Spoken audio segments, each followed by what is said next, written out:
안녕하세요. 썰스타그램입니다. 오늘의 사연 시작해 볼게요.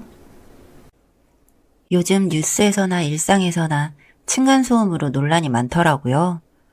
그 층간소음 저도 지독하게 당하고 있습니다. 보통의 층간소음 이야기의 흔한 레파토리는 윗집에 신혼부부가 올라와 어린아이들이 쿵쿵거리며 뛰어다니는 소리에 스트레스를 받아 싸움이 이어지는 경우가 많죠. 하지만 저희 집의 위층에는 신혼부부도 아이들도 또 시끄러운 소리를 낼 만한 사람은 아무도 살지 않아요. 심지어 저희 위층에 살고 있는 사람들은 완전히 모르는 남도 아니라 저희 시부모님과 시누이예요. 저희 시부모님과 시누이가 살고 있습니다. 시누이도 결혼을 하지 않았고 저희 집도 시누이도 아이가 아무도 없어요. 참, 소음이 생길 이유가 없는데도 그렇게 층간소음이 심각하더라고요. 층간소음 이전에 왜 저희 부부가 시댁 바로 아래층에 살고 있는지에 대해 설명해 볼게요. 저와 남편은 아주 어린 시절부터 소꿉친구로 친하게 지내왔어요. 같은 초등학교, 중학교, 고등학교를 나오며 성별과 상관없이 늘 함께 어울려 놀았죠. 성적의 격차로 인해 대학은 저는 서울, 남편은 그냥 살던 지역 내 종합대를 다니느라 잠깐 멀어졌지만 매번 방학 때 붙어 있었고 서로를 보기 위해 종종 지역 이동도 했습니다. 그렇게 오랫동안 친구 사이로 지내면서 아무런 감정도 없었던 건 아니었어요. 한참 사랑의 눈뜰 사춘기 시절 저는 남편에게 종종 감정을 가지곤 했었죠. 하지만 남편은 그런 것 없이 장난 많고 매번 해맑은 멍청이 같은 모습으로 절 대했기에 흐지부지 넘어갔습니다. 그건 말고는 저도 나름대로 남자친구도 사귀어보고 연애를 했고 남편은 연애 경험 전무, 모쏠이였죠. 그렇게 시간이 지나 저는 서울 내 대기업에 취업을 했고 남편도 서울에 올랐어요.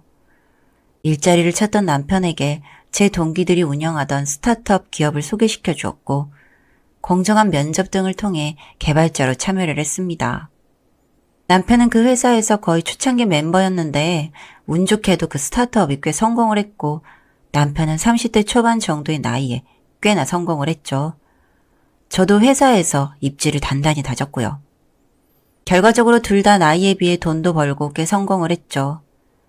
그 스타트업의 초창기 멤버는 남편을 제외하고도 다 제 대학 동기로 꽤 친했어서 다 같이 술자리도 참여하고 놀러도 다니고 그랬죠. 그렇게 평범하게 소꿉친구로 정말 잘 놀던 중 남편이 갑자기 고백을 했습니다. 흔한 레파토리처럼 갑작스런 토요일 밤 저를 데리고 바다로 드라이브를 가자더니 자동차 트렁크에 풍선을 주렁주렁 넣어두고 결혼하자며 반지를 건네주더라고요. 연애도 건너뛰고 결혼이라니 참 엉뚱하다 싶었죠. 못쏠 티내냐고 연애부터 하자고 웃으면서 남편을 안아줬고 딱 3달 연애를 하고 바로 결혼 준비를 했습니다. 가족끼리도 어릴 때부터 잘 알고 있었으니 결혼도 아주 다이렉트로 편안하게 진행되었죠. 여기서부터 이제 본격적인 문제들이 발생합니다. 저와 남편은 양가의 도움을 전혀 받지 않고 저희가 모은 돈으로 결혼식, 집, 가구 등등을 했어요. 대신 혼순이 이런 것들은 일절 안 했죠. 양가에 드리는 것들이 아무것도 없고 결혼식 자체도 부모님의 지인이 아니라 저희 부부의 지인들과 가족만 불러 소박하게 치렀더니 어머님 입에서 말이 나오더라고요. 축의금도 일절 못 받았는데 들어오는 게 아무것도 없으면 내게 체면이 안 선다며 며느리 된 도리로 내 자식 데려갔으면 코트라도 하나 돌려야지 이게 뭐냐고 한 소리 하시더라고요. 저는 곧바로 어머님 저희 양가의 도움 하나도 안 받고 일부러 이렇게 결혼했어요. 결혼 후에 매달 시댁 친정 각각 100만 원씩 용돈 드리기로 말까지 올렸는데 이렇게 말씀하시면 너무 서운해요 하고 이야기했죠. 그리고 바로 남편에게 어머님이 이런 말을 하셨는데 어떻게 생각하냐고 물었죠. 남편이 아주 노발대발 난리가 나 어머님에게 제 앞에서 곧바로 전화해 내 와이프에게 시자 노릇할 생각이면 바로 버리라고 내가 지금 이만큼 자리 잡고 사람답게 사는 게 누구 덕인데 하고 화를 가득 내더니 전화를 아주 끊어버리더라고요. 그렇게 일단락된 줄 알았습니다. 저희는 저와 남편 회사 가운데쯤 위치해 30평짜리 아파트를 구입했고 신혼집을 꾸렸어요. 워낙 친구로 지낸 시간이 오래해 연애도 짧게 했더니 크게 달달하고 두근두근한 일은 없었지만 그냥저냥 잘 살고 있었어요. 취향도 비슷하고 취미도 비슷하고 매일매일 제일 친한 친구랑 동거하는 기분으로 가끔은 무드도 내고요. 2, 3일에 한 번 걸려오는 어머님 전화만 아니었다면 더 행복했을 텐데. 그러던 중 갑자기 어머니에게 또 전화가 걸려오더라고요. 본인은 이사를 갈 건데 돈 좀 보태달라고. 저는 그걸 왜 저한테 묻는지 모르겠어요 하고 남편에게 전화를 돌렸고 남편은 실랑이를 하다가 결국 본인 비상금의 일부를 빌려줬나 봐요. 저희 부부는 생활비를 각출해서 적금 모으는 것도 같은 금액을 매달 각출해 모아서 입금하고 각각 부모님도 용돈도 다 따로 드리거든요. 그 외의 돈에 관해서는 알아서 용돈하고 비상금 모으고 살자고 했어요. 그랬으니 남편이 비상금을 시댁에 주건 비트코인을 날리건 제가 상관할 바는 아니라는 생각에서 모르는 척했죠. 그 일 이후 저희 집 2층에 이사가 오더라고요.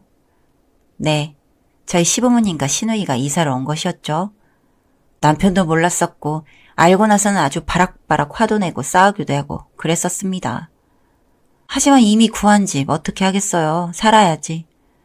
다행히도 매매는 아니고 전세로 집을 구한 모양이었어요. 3년인가 계약을 한 상태라 3년만 버티자는 마음으로 꾹 참고 웃으며 어머님 자주 보겠네요 하고 이야기했습니다. 하지만 정말 이렇게 자주 볼 줄은 몰랐어요. 아이도 없는 집이 어떻게 그렇게 시끄러운지. 나이 드신 어르신들이라 새벽 4, 5시 해도 안 떴는데 청소기 소리에 샤워 소리에 마늘 빻는 절구 아시죠? 그걸 맨바닥에 대고 아침부터 쿵쿵쿵쿵. 믹서기 갈아서 드시랴 간마늘 사 드시랴 도마에 하셔라 아무리 이야기해도 아침부터 쿵쿵쿵쿵. 아침잠이 얼마나 중요한데 미칠 지경이었죠. 그 외에도 원래 저희 고향이 바다 근처라 생선 손질한다고 또 바닥에 퍼즐로 앉으셔서 생선 다듬으신다고 칼질 쿵쿵 하시는데 보통 평범한 가정에 그런 음식하는 소음이 아니었어요. 정말 사람 미칠 것 같은 소음이었어요. 저만 그런 것도 아니고 남편도 옆에서 같이 이건 너무한 거 아니냐고 제발 좀 작작하라며 몇 번이나 위로 올라갔죠. 아침에만 이러느냐고요? 전혀 아닙니다. 저녁에는 또 시누이가 지랄이에요. 남편은 옛날에 단독주택에서 살았고 화장실에 욕조가 없었어요. 욕조 있는 집에 처음 산 남편도 이사하고 초반에는 반신욕이니 입욕제니 한가득 싸두고 써보고 좋아했었죠. 남매는 답나 봐요. 시누이 퇴근하고 7시쯤부터 화장실 환풍구를 타고 노랫소리가 들립니다. 어찌나 시끄러운지 화장실 문에 방문을 닫아둬도 다 울려 밤 12시까지 노래가 들려요. 평균적인 반신욕 목욕 시간은 1시간 남짓인데 그럴 리가 있냐고요? 제가 하고 싶은 말입니다. 저녁 6, 7시부터 새벽 1시 넘어서까지 화장실에서 그 지랄을 하고 있어 어느 때는 올라가 보니 그냥 노래 틀어두고 욕조에 들어가서 놀다가 방에 가서 게임 좀 하고 책 읽다 다시 욕조 들어가서 놀다가 그냥 화장실을 수영장이나 스파처럼 본이 퇴근하면 늘 노래 틀어두고 조명 켜두고 그래 놓더라고요. 그러니 밤새 시끌이 시끄럽지. 아침부터 늦은 밤까지 이런 생활을 6개월가량을 참으니 잠도 못 자겠고 업무에 지장까지 가더라고요. 가족이라는 이유 하나로 중간중간 말만 하면서 참았는데 이건 아니다 싶었어요. 더 가면 호구다 싶었죠. 주말으로 날을 잡고 남편과 함께 시댁으로 올라갔습니다. 거실에 마주보고 앉아 아침부터 밤까지 소음이 너무 심하다고 저희 집에서 녹음한 소리를 들려주며 생활에 지장 갈 정도로 소음이 심하면 이 정도는 경찰에 불러서 중재해야 할 정도라고 매트 깔고 화장실에서 음악 켜지 말고 조절해 주시는 건 아님 경찰 불러 중재를 하건 하자고 이야기를 했어요. 그러니 어머님이 벌건 얼굴과 환한 표정으로 아니 남도 아니고 가족끼리 밥 먹는 거 씻는 것도 이해 못 해주는 게 어딨냐고. 시집 올 때부터 번인 면박을 그렇게 주더니 정말 미친년 아니냐고. 너 같은 년한테 내 아들 못 주니까 이혼하라고 소리치시더라고요. 남편은 어이없는 표정으로 어머님을 쳐다봤고요. 그 와중에 신우이는 우리 집에서 우리가 밥해 먹고 노래 트는데 언니가 뭐라고 지랄이냐며 소리를 꽥꽥 지르고, 한숨이 절로 나오는 상황에 저는 알겠다고, 그럼 나도 내 식대로 하겠다고 남편을 데리고 집으로 내려왔습니다. 소음에는 소음, 무식에는 무식이 최고죠. 남편에게 곧바로 고무망치 사오라고 한 후 조금이라도 소음이 날 때마다 고무망치를 신들린 년 마냥 두드렸어요. 밤에 신우의 노래 틀고 샤워를 할 때는 우퍼를 환풍기 안에 넣어두고 귀신소리, 소름 끼치는 ASMR, 벌레소리 등등 혐오스러운 소리들을 모아둔 플레이리스트를 쫙 틀어줬죠. 한 일주일 정도는 개의치 않고 오히려 보란듯이 더 시끄럽게 굴었지만 저도 개의치 않았습니다. 오히려 전 회사 근처 비즈니스 호텔에 종종 자고 오고 남편에게 너네 집 일이니 알아서 해결하라며 고무망치 던져두고 호캉스를 다녔죠. 그렇게 한 달 가까이 지났을까? 어머님이 자기 집으로 올라와 달라고 하더라고요. 신우이는 현관문이 열리자마자 제게 다가와 신발장어깨 무릎을 꿇고 앉아 울면서 언니 미안하다고, 귀신 소리 제발 꺼달라고, 밤마다 잠도 못 자고 미칠 것 같다고 엉엉 울더라고요. 며칠째 가위를 눌렸는데 자기 정말 죽고 싶다고. 시어머니도 사실 제 기죽이려고 여기 들어왔다고 실토하시더라고요. 제가 결혼할 때부터 혼수도 없이 자기 아들 기 다 죽이고 반반 결혼을 이야기하며 시댁 무서운 줄 모르기에 층간소음으로 스트레스 좀 주고 기죽이고 집 불러다 살림 가리키고 본인 아들 시다버리 짓 하게 만들라고 했었다네요. 그 말 듣고 되려 남편이 노발대발 화내면서 엄마 미쳤냐고, 제정신이냐고 화내더라고요. 사실 저도 평온한 상태는 아니었어요. 아니, 사람 기죽이려고 이사까지 와가면서 정말 미친 사람들인가 싶었네요. 그래서 그 앞에다 대고 이야기했습니다. 어머님 원하시는 건 나는 못해주겠으니 남편 동의하면 이혼해드리겠다. 그렇게 수발들기 원하는 당신 아들, 당신이 수발 들어라 하고 이야기하자 어머님이 제 뺨을 내려치시면서 미친년 무슨 년 소리를 하시더라고요.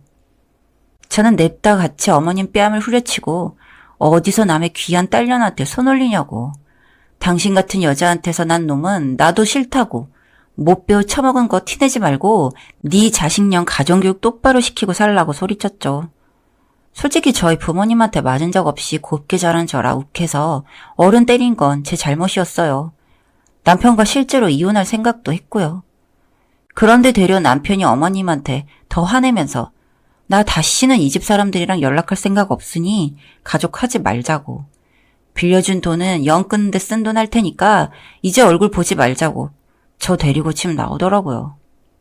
집으로 갈까 하다가 바로 아랫집인데 좀 그렇지 않나 싶어 방 잡아 호텔로 저 데리고 가선 제 앞에서 무릎 꿇고 미안하다며 이런 꼴 보게 해서 너무 미안하다고 애처롭게 울길래 당신 잘못 없다, 내 편 들어줘서 고맙다고 안아줬어요. 사실 남편이라고 보다는 아직 친구라는 생각이 강했는데 이런 일 겪고 나니 이 사람이 정말 내 남편이고 가족이구나 싶더라고요. 고맙다고 안아주자 남편이 되려 저 안아주면서 내 가족은 저뿐이고 내가 지킬 사람도 저뿐이라고, 고마운 게 아니라 내가 정말 큰 죄를 지은 거니 평생 갚겠다며 또 울더라고요. 그 다음 주절주절 이야기를 하는 게 자기는 너무 어릴 때부터 절 좋아해서 저 따라다녔고 대학도 같은 대학 가고 싶었는데 머리가 딸렸더랍니다. 그래서 학과라도 같은 학과 다니려고 애써서 이렇게 나왔는데 제대로 취업도 못하고 멍청하게 있는 거. 제가 술 먹고 서울로 오면 다 책임져 주겠다는 그 쓸주정 한마디를 믿고 정말 서울에 온 거라더군요. 사실 전 기억도 안 나는데.